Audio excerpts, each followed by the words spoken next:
All right. What are we multiplying by? Looking at my denominators, I have a 4 and a 3. LCM is 12. I haven't set it up for you. You've got to write everything out. So this time I'll do it as fractions for you. So 12 over 1 times 3 over 4. Don't forget the x. Minus, this time I don't need to write fractions. This time fractions. Leave the parentheses alone. That is the setup. Now we start multiplying and getting rid of these fractions.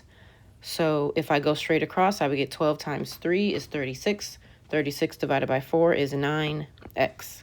Minus 12 times 5 is 60 equals 12 times 2 is 24. 24 divided by 3 is 8. Leave the parentheses alone. Now I'm going to distribute to get rid of these parentheses. So the first side stays the same. 8 times x is 8x. 8 times 1 is 8. First term is 9x. Second term is negative 60. Don't forget the negative.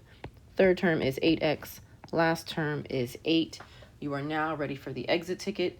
You're going to have an equation. I'm going to ask you, what are you multiplying by? Then you're going to actually multiply it. And on the exit ticket, I'm going to ask you, what is the first term? What is the second term? What is the third term?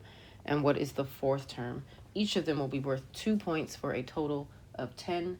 Take your time. Do your best. You got this.